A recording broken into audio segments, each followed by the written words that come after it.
Philip മെമ്പാട് ഇവൻ കുറ്റം ചെയ്തിട്ടുണ്ട് എന്ന് 100% ഉറപ്പുള്ള എവിഡൻസ് നമ്മളെ കിട്ടിയിട്ടുണ്ട്. ഇവന്റെ ഭാര്യ ഇവനുമായിട്ട് പിണങ്ങിയിരുന്നു, അതായത് കേസൊക്കെ കൊടുക്കാനായിട്ട് പോയിരുന്നു. കാരണം ഇവന് പെൺകുട്ടികളെ കാണുമ്പോൾ മാത്രമല്ല ആൺകുട്ടികളെ കാണുമ്പോഴും ഒരുതരം വികാരം ഇവൻ ഉണ്ടാകാറുണ്ട്. അയാള് സെക്ഷുവലി അബ്യൂസ് ചെയ്ത 2-3 കഥകൾ എനിക്കറിയാം.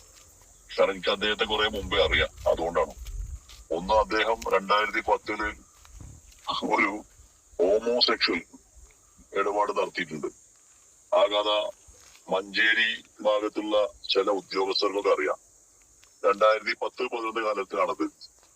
അതിനുശേഷം പിന്നീട് അറിയുന്ന കഥ എന്ന് പറയുന്നത് വർഷങ്ങൾക്ക് ശേഷം ഭർത്തൃമതിയായ ഒരു സ്ത്രീയെ ഇയാള് വിവാഹ വാഗ്ദാനം നൽകി 2 മക്കളുണ്ട്, നിരന്തരം പീഡിപ്പിച്ചു. അവർ നല്ല റെപ്യൂട്ടേഷനിൽ നിൽക്കുന്ന, നല്ല പോസ്റ്റിൽ നിൽക്കുന്ന ഒരു വ്യക്തിയാണ്. അവസാനം ഇവർ തമ്മിൽ സാമ്പത്തിക ഇടപാടിന്റെ പേരിൽ തല്ലിപ്പിരിഞ്ഞ് 10 ലക്ഷത്തിൽ പല രൂപയാണ് ഈ പെണ്ണിന് ഇയാൾ തട്ടിയെടുത്ത്. അതിൽ 6 ലക്ഷം രൂപ കൊടുത്തു, ഇനി 4 ലക്ഷം രൂപ കൊടുക്കാൻ അങ്ങനത്തെ ഇടപാട് ഇവരുണ്ട്. അവസാനം ബന്ധുക്കളൊക്കെ മദ്യം പറഞ്ഞ് ഭാര്യ ഇവരറിഞ്ഞ് ഭാര്യ ഇറങ്ങിപ്പോയി. ഭാര്യ പിന്നെ അതിന്റെ പേരിൽ ഡിവോഴ്സ് വരെ ആയിട്ടുണ്ട്. ഇങ്ങനെ ഒരുപാട് കാര്യങ്ങൾ, ഒരുപാട് കുൽസിത പ്രവൃത്തികൾ ചെയ്ത ഒരു വ്യക്തിയാണ്. ഇവന്റെ പേരിൽ റീസെന്റ് ആയിട്ടൊരു കേസ് വന്നിട്ടുണ്ട്, അതായത് മെന്റലി ഡൗൺ ആയ ഒരു പെൺകുട്ടിയെ പീഡിപ്പിച്ച കേസ്. അതായത് അതിലെ സംഭവം എന്താണെന്ന് ഞാൻ പറഞ്ഞുതരാം. ഒരു കുട്ടി മെന്റലി ഡൗൺ ആയിരുന്നപ്പോഴത്തേനും കൗൺസിലിംഗ് എന്ന പേരിൽ ഇവൻ അവിടെ ചെല്ലുന്നു. ഇവൻ പറഞ്ഞു ആ കുട്ടിയുടെ അച്ഛന്റെ സ്ഥാനത്ത് നിന്ന് ആ കുട്ടിയെ നോക്കിക്കോളാം, എന്ത് പ്രശ്നം ഉണ്ടെങ്കിലും ഞാൻ മാറ്റിയെടുക്കാം. അങ്ങനെ ഇവൻ ആ പെൺകുട്ടിയെ വീട്ടിലേക്ക് കൊണ്ടുവന്നു. ആദ്യമൊക്കെ ഇവൻ നല്ലപോലെയാണ് ആ കുട്ടിയോട് പെരുമാറിയത്. ഇവന്റെ ഫ്രണ്ട്സിനെയും വീട്ടിലുള്ള എല്ലാവരെയും ആ കുട്ടിയെ പരിചയപ്പെടുത്തി. ഇതെന്റെ മോളാണെന്നൊക്കെ പറഞ്ഞിട്ടാണ് പരിചയപ്പെടുത്തിയത്. വീട്ടിലൊക്കെ വെച്ച് ആ പെൺകുട്ടിയോട് ഇവൻ നല്ലപോലെയാണ് പെരുമാറുന്നത്. ഇവൻ ഒരു ദിവസം ആ പെൺകുട്ടിയോട് പറഞ്ഞു, ഞാൻ മോട്ടിവേഷൻ ക്ലാസ്സിന് പോവാണ്, നിനക്ക് വരാൻ പറ്റുവാണെങ്കിൽ വാ, ഞാൻ നിന്നെ കുറെ കാര്യങ്ങളൊക്കെ കാണിച്ചു തരാം, നിന്റെ മനസ്സിലുള്ള പ്രശ്നങ്ങളൊക്കെ അങ്ങനെ മാറുന്നു. ആ പെൺകുട്ടി ഒരു അച്ഛന്റെ സ്ഥാനത്താണ് ഇയാളെ കാണുന്നത്. ആ ഒരു രീതിയിൽ ഇയാളുടെ അവിടെ പോയി. ഇയാൾ ആ പെൺകുട്ടിയെ നല്ല രീതിയിൽ മുതലെടുക്കാനായിരുന്നെന്ന് ആ പെൺകുട്ടി അറിഞ്ഞില്ല. കാരണം 16 വയസ്സേ ഉള്ളൂ. ആ പെൺകുട്ടിയാണ് ഈ ടെൻഡി ഇങ്ങനെയൊക്കെ ചെയ്തത്. ഇവന്റെ മോട്ടിവേഷൻ ക്ലാസ് ഒക്കെ കഴിഞ്ഞു. വൈകുന്നേരം ആയപ്പോഴത്തേനും പറഞ്ഞു, നാളെ എനിക്ക് ക്ലാസ് ഉണ്ട്, ഇവിടെ ഒരു റൂം എടുക്കാം, നമുക്ക് വീട്ടിലേക്ക് തിരിച്ചു പോകാൻ പറ്റത്തില്ലെന്ന്. ഈ പെൺകുട്ടിയുടെ കയ്യിൽ ഫോണൊന്നുമില്ല, പെൺകുട്ടിക്ക് വിളിച്ചു പറയാൻ പറ്റത്തില്ലാത്ത അവസ്ഥയാണ്. റൂം എടുക്കാൻ തീരുമാനിച്ചപ്പോഴത്തേനും ഇവന്റെ മാസ്റ്റർ ബ്രെയിന് അവിടെയാണ് വർക്ക് ചെയ്തത്. ഇവന്റെ പഴയ പോലീസ് ഐഡന്റിറ്റി കാർഡ് ഉപയോഗിച്ചിട്ടാണ് ഇവൻ അവിടെ റൂം എടുത്തത്. ആ പെൺകുട്ടിയോട് പറഞ്ഞു, എന്നെ അച്ഛാന്ന് വിളിക്കണമെന്ന്. അച്ഛാന്ന് വിളിക്കുവാണെങ്കിൽ അച്ഛനും മോളും ആരും സംശയിക്കത്തില്ല. പോലീസിന്റെ ഐഡന്റിറ്റി കാർഡ് ആയതുകൊണ്ട് കൂടുതൽ ഡീറ്റെയിൽസ് ഒന്നും അവർ ചോദിക്കത്തില്ല. ഇത്രയൊക്കെ ആയിട്ടും പെൺകുട്ടിക്ക് കാര്യം മനസ്സിലായില്ല. ഇവനൊരു മകളും ഉള്ളതാണ് ഈ ടെൻഡിക്ക്. ഇവർ റൂം എടുത്തു, റൂമിലേക്ക് കയറി. ആ റൂമിൽ 2 ബെഡ് ഉണ്ടായിരുന്നു. ഈ പെൺകുട്ടി നിലത്തി ആടുന്ന് പറഞ്ഞുകൊണ്ട് 2 ബെഡും കൂടെ ഇയാൾ ഒരുമിച്ച് ഇട്ടാണ് കിടന്നത്. എന്നിട്ട് കുറെ നേരം കഴിഞ്ഞപ്പോഴത്തേനും ആ പെൺകുട്ടിയുടെ ശരീരത്തേക്ക് ഇയാൾ കയറി. അതായത് പറയാൻ പറ്റുന്നില്ല ആ കാര്യം. അയാൾ ആ പെൺകുട്ടിയെ ആക്രമിക്കുന്നതിന് മുമ്പ് ആ പെൺകുട്ടിയോട് ഒരു കാര്യം പറഞ്ഞിരുന്നു, ഇന്നലെ വരെ നിനക്ക് എന്നോട് എത്രത്തോളം റെസ്പെക്ട് ഉണ്ടായിരുന്നു അത് നാളെ ഉണ്ടാവണമെന്ന്.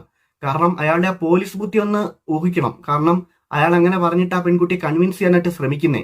2025 സെപ്റ്റംബറിലാണ് ഈ സംഭവം നടക്കുന്നത്. പെൺകുട്ടി 16-കാരിയാണ്.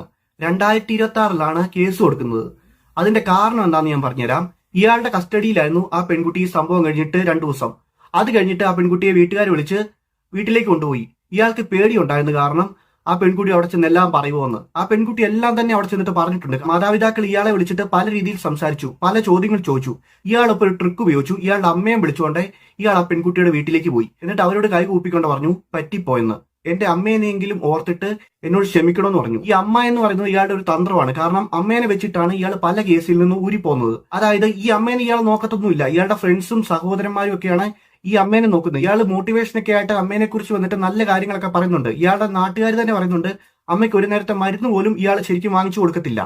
അങ്ങനെയുള്ള ഒരാളാണ് ഇവൻ. ഇവന്റെ അമ്മേനെ കുറിച്ച് പറയുന്ന ഒരു കാര്യമുണ്ട്, അത് ഞാൻ കേൾപ്പിച്ചു തരാം. ഈ ലോകത്തെ ഏറ്റവും കൂടുതൽ പീഡനവും സഹനം അനുഭവിച്ച അമ്മയുടെ മകനാ ഞാൻ.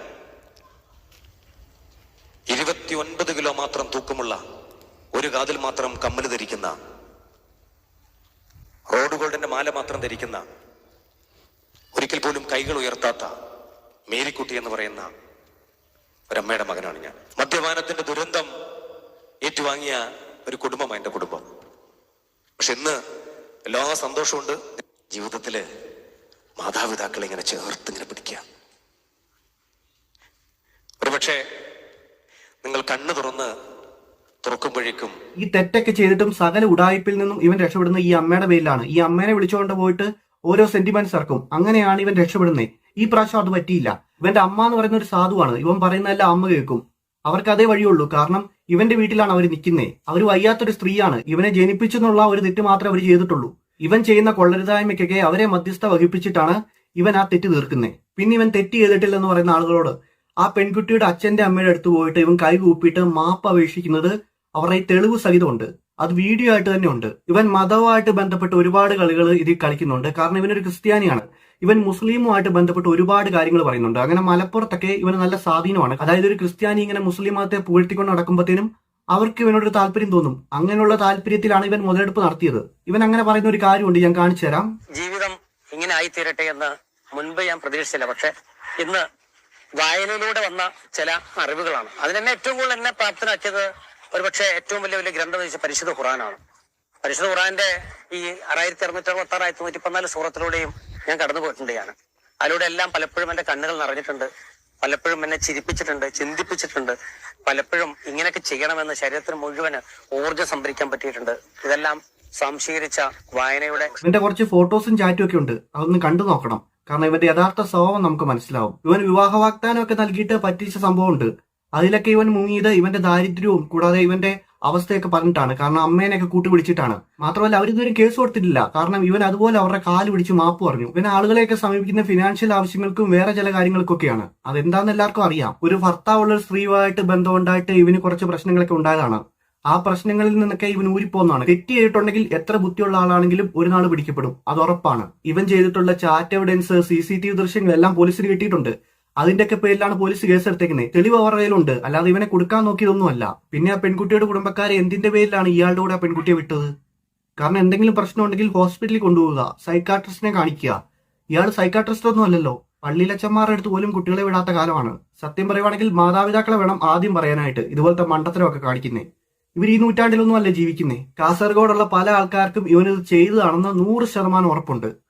കാരണം ഇവൻ ചെയ്ത കാര്യങ്ങൾ, അതായത് ഹോട്ടലിൽ പോയി റൂം എടുത്ത് അത് എങ്ങനെയുള്ള രീതിയിലാണെന്നൊക്കെ എല്ലാവർക്കും അറിയാം. പോലീസിന്റെ മുമ്പിൽ വെച്ചിട്ട് ഇവൻ ഏറ്റു പറഞ്ഞിട്ടുണ്ട് ഞാൻ തെറ്റ് ചെയ്തെന്ന്. ഞാൻ ജെനുവിൻ ആയിട്ടുള്ള സോഴ്സിൽ നിന്ന് തന്നെയാണ് ഈ കാര്യമൊക്കെ അറിഞ്ഞത്. അതുകൊണ്ടാണ് നിങ്ങളോട് വന്ന് പറഞ്ഞത്. ഇത്രയെങ്കിലും പറഞ്ഞില്ലെങ്കിൽ എനിക്ക് സമാധാനം കിട്ടത്തില്ല. ഗൈസ്, ഇതേക്കുറിച്ച് എനിക്ക് ഇത്രയൊക്കെ ഉള്ളൂ പറയാൻ. വീഡിയോ ഇഷ്ടപ്പെട്ടെങ്കിൽ സബ്സ്ക്രൈബ് ചെയ്യുക.